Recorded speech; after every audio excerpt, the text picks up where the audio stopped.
Hendaklah kamu kuat di dalam Tuhan.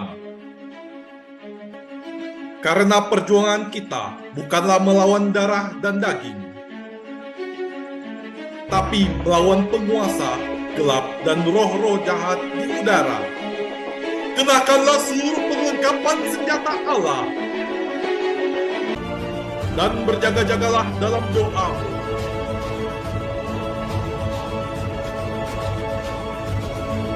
Legion of Jesus memberitakan kabar baik kepada semua orang. Saudaraku, jumpa lagi dengan saya Fabian Seko dalam channel Legion of Jesus memberitakan kabar baik bagi semua orang. Saudaraku, masih di dalam bulan Rosario ini kita akan membahas apakah doa berulang adalah salah.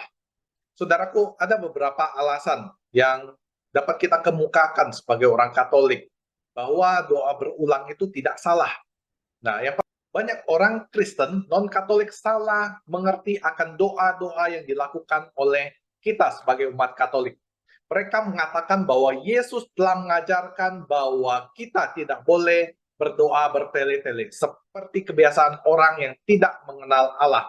Seperti yang ditulis di dalam Matius 6 ayat 7. Dalam hal ini, kita perlu menjelaskan tentang doa yang bertele-tele atau berulang yang sia-sia. Apa yang dimaksud dengan doa yang bertele-tele ataupun doa pengulangan? Coba simak, apakah doa ini adalah doa yang bersifat pengulangan? Terima kasih Tuhan atas segala rahmat-Mu yang tercurah. Ya Tuhan, benar Tuhan, Engkau adalah Allah yang setia. Ya, benar Tuhan, Engkau adalah Allah yang senantiasa berbelas kasih kepada umat-Mu. Pada waktu aku jatuh, Engkau mengangkatku kembali dari jurang dosa. Ya, benar Tuhan, Engkau adalah Allah yang maha pengampun.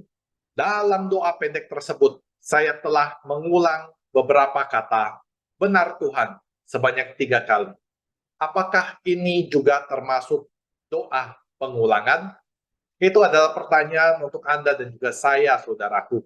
Apakah pengulangan maksudnya sesuatu yang sama didoakan berkali-kali dalam 1 hari atau 1 hari 1 kali, seminggu sekali, ataupun sebulan sekali, bahkan setahun sekali? Yang kedua, Matius 6 ayat 7. Yesus mengajarkan kepada kita bahwa kita tidak boleh berdoa yang bersifat pengulangan sia-sia. Atau di dalam terjemahan Alkitab bahasa Indonesia adalah bertele-tele. Seperti orang yang tidak mengenal Allah. Masalahnya bukan pada pengulangan, namun pada sia-sia. Seperti yang dilakukan oleh orang yang tidak mengenal Allah. Sebagai gambaran tentang hal ini, adalah yang dilakukan oleh nabi-nabi Baal yang dicatat di dalam 1 Raja-Raja 18 ayat 26, dan juga orang yang menyembah Dewi Artemis di Efesus yang dicatat di dalam Kisah Para Rasul 19 ayat 34. Yang ketiga, sebagai umat Katolik, kita telah mengenal Allah, bahkan kepenuhan kebenaran ada di gereja Katolik. Kalau kita berdoa, misalkan Rosario dan Bapa Kami, ini memang melakukan pengulangan. Namun pengulangan tersebut adalah pengulangan yang tidak sia-sia. Adakah doa yang lebih sempurna dari doa Bapa Kami yang diajarkan oleh Yesus sendiri? Tidak ada, saudaraku. Apakah salah kalau kita senantiasa mengulang doa yang sama? Tentu saja tidak. Karena ini adalah ungkapan kasih kita kepada Tuhan. Adakah seorang pacar mengatakan kepada pacarnya, kamu jangan ngomong I love you setiap hari, karena itu adalah bertele-tele. Tentu saja seorang pacar tidak akan pernah bosan mendengarkan pacarnya untuk berkata I love you. Benarkah begitu, saudaraku? Walaupun mungkin beberapa kali dalam 1 hari, demikian juga dengan Tuhan. Dia tidak akan pernah bosan mendengar ungkapan kasih kita kepadanya. Walaupun dengan diucapkan dengan doa yang sama secara terus-menerus. Yang penting diucapkan dengan sungguh-sungguh dari dalam hati Anda. Pengulangan doa Salam Maria di dalam doa Rosario bukanlah merupakan suatu pengulangan yang percis sama. Karena pada saat kita mendoakan doa Rosario, kita merenungkan peristiwa-peristiwa hidup Yesus yang terjadi di dalam peristiwa gembira, sedih, terang, dan juga mulia. Dalam satu putaran Rosario pun terdapat 5 peristiwa. Maka, misalnya pada saat kita merenungkan peristiwa gembira, peristiwa pertama Bunda Maria menerima kabar gembira dari malaikat Gabriel, maka kita dapat mulai membayangkan peristiwa itu.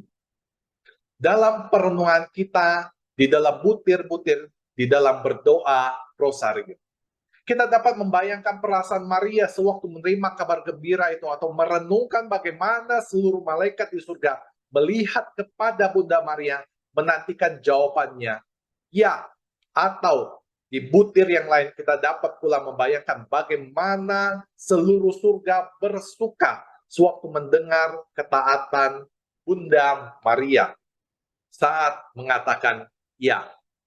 Dan misteri kasih Allah yang terbesar terjadi antara Yesus Sang Putra yang menjelma menjadi manusia di dalam rahim. Jika doa diartikan sebagai pengangkatan hati ke surga, maka walaupun di mulut kita mengucapkan kata-kata yang sama, namun hati kita yang terangkat tidak menyatakan sama persis. Karena kita merenungkan suatu peristiwa kehidupan Yesus yang berbeda-beda di dalam doa Rosario itu. Yang kelima, mari kita melihat dasar Alkitabiah. Pada waktu Yesus berdoa di Taman Getsemani, seperti yang tercatat dalam Matius 26 ayat 44, Yesus melakukan doa yang sama. Ya Bapakku, jikalau cawan ini tidak mungkin lalu, kecuali apabila aku meminumnya, jadilah kehendakmu. Apakah ini doa pengulangan, saudaraku? Ini yang mau saya tanyakan kepada Anda. Tentu saja ini pengulangan. Namun Yesus mengajarkan suatu kesempurnaan sikap doa yang mendahulukan kehendak Bapa dibandingkan kehendak diri kita sendiri. Bagaimana dengan memungut pajak yang berdoa, ya Allah kasihlah aku orang berdosa. Seperti yang catat di dalam Lukas 18 ayat 13. Dan dikatakan bahwa Tuhan berkenan dengan doa pemungut pajak ini karena dilakukan dengan sikap hati yang benar dan dengan penuh pertobatan. Dan doa pengulangan juga dilakukan oleh Cornelius yang diajarkan oleh Rasul Paulus di dalam Kisah Para Rasul 10 ayat 2 dan juga 4. Dan juga dicatat di dalam Roma 1 ayat 9 dan juga Roma 12 ayat 12, di 1 Tesalonika 5 ayat 7. Bahkan para malaikat di surga juga berdoa pengulangan. Kudus, kudus, kuduslah Tuhan Allah yang Maha Kuasa. Dan sudah ada dan yang akan datang. Seperti yang dicatat di dalam Wahyu 4 ayat 8. Kalau kita berdoa Mazmur, maka kita begitu banyak doa pengulangan. Di mana seperti pada Mazmur 136. Anda bisa baca sendiri, saudaraku. Kemudian kita lihat di dalam doa Rosario tidaklah salah. Dari dasar-dasar yang telah saya jelaskan dari poin 1 sampai dengan 5, maka doa Rosario, doa Yesus, dan juga doa Bapa kami tidaklah merupakan suatu kesalahan. Malah sebaliknya, semua doa tersebut berdasarkan Alkitab. Demikian saudaraku apa yang bisa dapat saya sampaikan mengenai doa pengulangan. Semoga hal ini bermanfaat bagi Anda, menambah pengetahuan Anda, selalu memperkuatkan iman Anda, dan membuat Anda selalu berdoa Rosario. Saudaraku, jika Anda merasa channel ini bermanfaat bagi Anda boleh silahkan subscribe, like, dan juga bagikan kepada banyak orang agar channel ini terus bermanfaat dan juga memberkatai banyak orang. Akhir kata, saya mengucapkan terima kasih. Tuhan Yesus memberkati Anda dan juga saya. Bye-bye.